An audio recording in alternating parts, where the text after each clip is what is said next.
Welcome to today's episode where we will talk about the discipline it took to get through being a mom.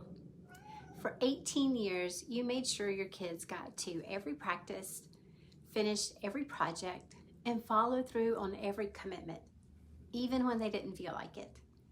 But when it comes to your own goals, you let yourself off the hook constantly. It's time to talk about why you're not applying that same parental discipline to your own life. Let's think about it. You dragged your kid to soccer practice in the rain. I remember when our daughter was 4 years old and we were headed out to soccer practice in the rain in November.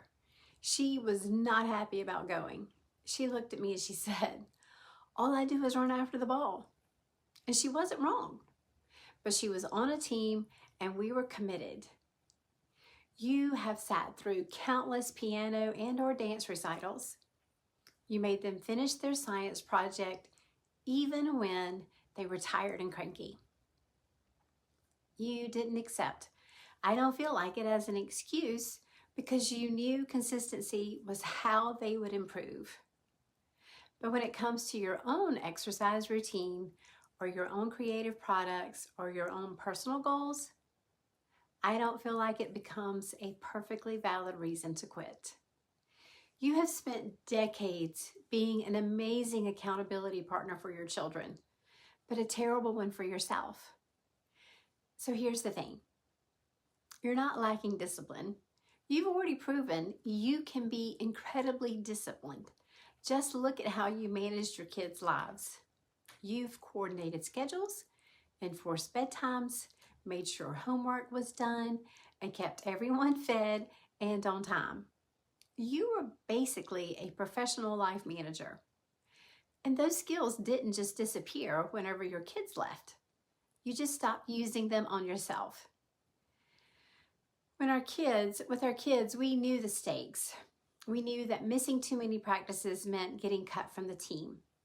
And we knew that not studying meant bad grades. But with ourselves, we think missing the gym one more time doesn't really matter. We convince ourselves that our goals aren't as important as theirs were. But here's the thing, they are. If your child said, "I don't want to go to practice today because I'm tired," you'd probably say, "Too bad, we made a commitment." But when you tell yourself, "I don't want to work on my business plan today because I'm tired," you just don't. You would never let your kid develop that kind of inconsistent relationship with their goals. With your kids, certain things were non-negotiable.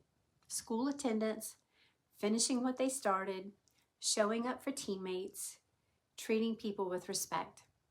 You need to create the same non-negotiables for yourself. Your health isn't optional, your dreams aren't luxury items, and your personal growth isn't something you get to when you have time. You celebrated your kids' small wins.